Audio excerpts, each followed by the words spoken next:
Hello brothers and sisters, welcome to another episode here on Dangerous African Confessions HD. Before we go on to what we have for today, I would love to say sorry to you our beautiful and dear listeners and followers for not coming your way with contents these past days. I cannot go much into all the challenges that we were faced with. We've now have come up with a solution which will enable us to get to you anytime that we are supposed to give you the contents as we should. Thank you for your time and still sticking with us when even we were absent. Now, let us get into what we have for today. In this episode, we have a story from our sister, who tells us about her life that she lived and how her husband died. It so happened that she joined a group that advised her wrongly in getting the man in the first place. In this captivating story, our sister shares with us the kind of life and the things she has done that led to the death of her own husband. Now, she is telling us to be more careful when it comes to the things we get ourselves involved with. She said, the kind of problem she's facing now is what caused her to tell us about her life and the things she has done. As part of our policy, I've edited the names, locations to hide their identity. Without wasting much of your time, let's go and listen to the story. Hello brother, thank you for the good work you are doing. You might not know how you are affecting people who comes into contact with what you put out there. I feel, at this point of my life, I need to share the things that I have done which are evil against myself, my husband and nature in a whole. Some of the things that I have done as a wife and even before becoming a wife is not worthy to talk about. You see brother, I am a very beautiful lady by all standards. And growing up, there was this thing that was unusual about me. No man would approach me and even propose to go on a date with me. Not to talk of even having a boyfriend of my own. That was the kind of life I lived growing up. I did all I could to change that about me. But the more I try, the more it happened that way. When me and my friends will go out, you will see men admiring them and taking their numbers. But none will even ask of my name, not to talk of taking my number. This really affected me so much that I started to think that maybe there was something peculiarly wrong with me. It got to a point that I decided that I won't even go out with them anymore. I didn't express this thing in a way that they will feel bad about it.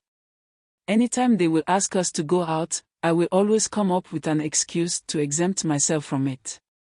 All my friends were seriously engaged and they started getting married one after the other. This really started to make people talk behind my back. The thing that when you are passing by and they are talking about you, you feel it. That is exactly what was going on in my life. Now, I had become a laughing stock in my own community. So, my friend Betty came to me one day and told me to escort her to go and meet someone. I didn't want to go at first, but she insisted I go with her. And not knowing what to do again, I agreed to her demands. We went to meet this person and I tell you brother, this person was such a very nice looking gentleman. He was well dressed and everything about him was on point. I started to stare at him for some time to even catch the attention of my friend Betty, who broke my stare by calling my name.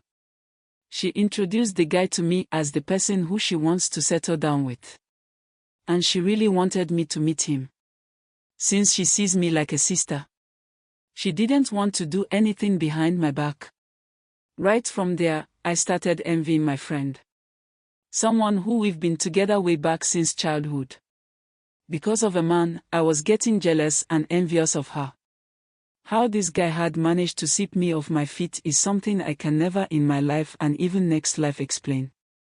I started thinking about how life would be nice together with this person that I don't even think as he is in his house even think about who I am. But foolishly I was dying and thinking about him. This feeling and fantasy about this guy went on for a while and I told myself not to continue with it because he does not show any interest in me aside my friend Betty. I had come to realize how much more the guy was so much into her. He one day had called me to ask for my favor. He told me that he wanted to surprise my friend and since I am her closest friend, he thought I would be the best person to confide in. That day, I got to know how much the guy loved my friend. And that I wanted to take him out of my mind. But I couldn't. The more I try, the more that I think about him. So, Betty called me and told me one evening that her boyfriend says he is going home for the list of things her family will ask for before they give her to him to marry. So I went with them to the father's house and the bride price was told. Their marriage plans and arrangements were done and I was a part of the arrangements from the beginning to the end. Betty wanted me to be her maid of honor, but knowing what I was feeling and going through, I told her to allow her younger sister to have that honor of being her maid of honor. She didn't want to agree at first, but I managed to convince her and eventually she agreed to do just that. So, they got married and they were living their best life. She will sometimes call me and ask me to come over to their house. I will go and have fun with them in the house. The problem that she didn't realize was that, the more I go there, the more I was getting jealous and wishing I was the one married to her husband. Because when her husband sees me, because he knows I am his wife's friend, the way this guy would treat me is the best treatment that I have ever received from anyone apart from myself. This thing was fueling my jealousy for her. So, one day I told one of our friends who we lost contact long ago and had just resurfaced about what was going on with me. It was after she had asked why I was still not married with all that beauty that I have. This after telling her my story and problems, she asked me a question that I never thought she would. She asked me if I want Betty's husband for myself. I told her, but they are married. She then told me that is not the question she asked me. So, I told her I truly like the guy and would love to have him as my husband, but he is taken. She laughed at me for some time. After which she told me that, in this world anything that you want, you can easily have it if only you know the right buttons to push. I didn't understand her saying so, I asked her to explain more. She then revealed to me that, even the man that she is staying with, that is doing everything for her, it is not just because the man loves her. She said that, when she met the man, he was with another lady and because she loved and wanted the man, she took a step and got him to herself. I told her that, but Betty is our friend and she is more like a sister to me. She then asked me if I am related to her by blood. She stood up and told me that when I am ready for her to help me, I should just tell her. If not, I shouldn't bring that issue again in our friendship. I went home and thought about everything that she said to me earlier. What came to mind was that, if this is the only way, then let me try and see. If it works, I will just use it on a different guy who may not be married so that I can have my own man. And not to destroy someone's marriage. I called her and told her that I was ready for her help. She told me the day that we can go to that place that she wanted to take me. The day came and we went to this traditional healer who, after my friend had told him of my problems and what I wanted him to do for me, he said it was a very small thing for him. After some incantations, he brought out something which was wrapped in a more black polyurethane bag. And in this bag was this mixture. He told me that, whatever I wanted to happen, I should speak to the thing that he has given me. And then use a small portion of it to prepare food for the person to eat. And after that, I will see how powerful he and the spirits he is working with are. I thanked him and we left the place. I came home and I called Betty that I wanted to host her and the husband in my house. Not knowing what was ahead of her, she gladly accepted my invitation and I went on to prepare the food. I made their own and mixed it with the thing the traditional healer gave me.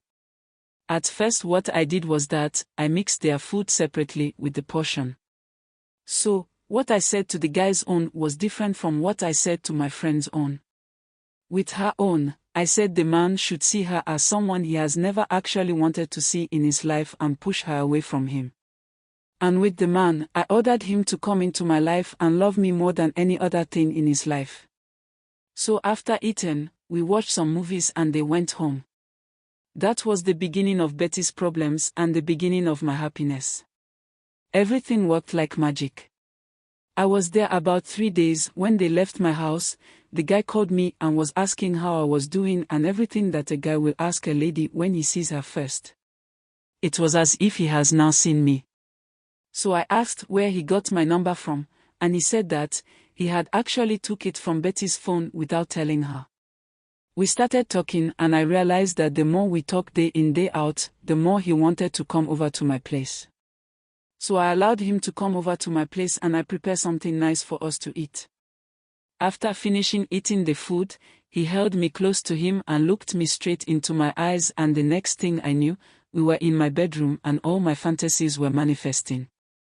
After making love to me, he told me that there was no way he would let me go.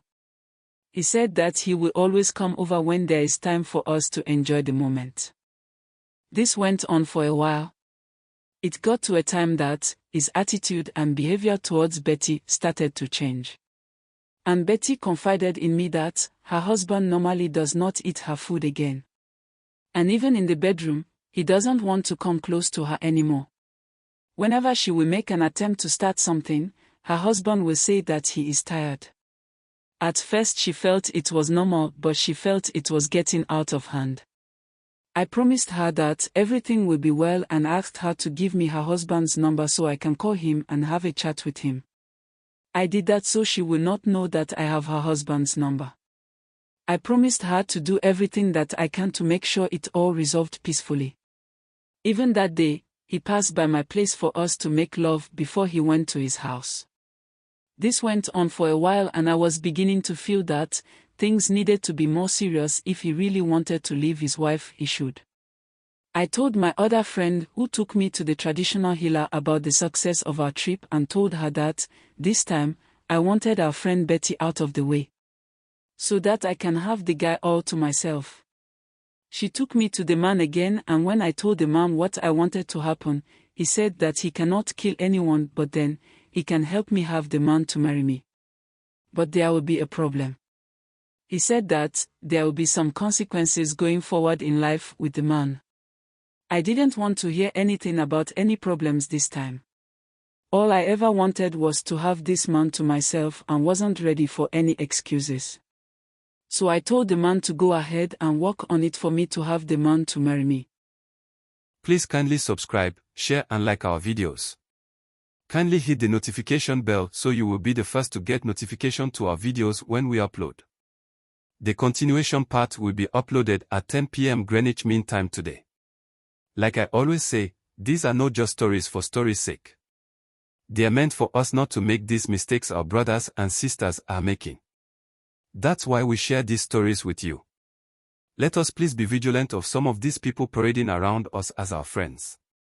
You should know that not everyone around you wants your success.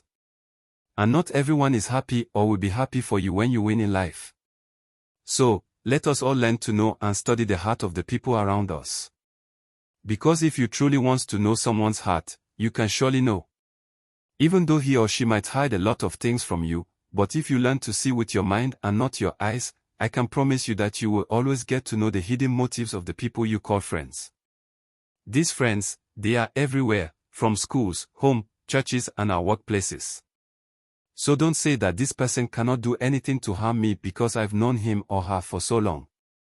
Be strong in your belief system. Whatever you believe in, please do well to hold on to your belief well because life is 90% spiritual. And whatever you see with your physical eyes do happen in the realm of the spirit before it manifests here in this dimension.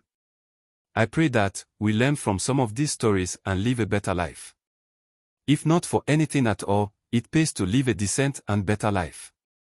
As I always say, we are not here to race with ourselves. Therefore, do the little you can and ask your Creator to bless your handwork. Please let's be mindful of the choices that we make. Stay blessed and be safe. Thanks for being a part of this growing family. Kindly share your thought with us in the comment section below. And if you are new here, please subscribe, like and share.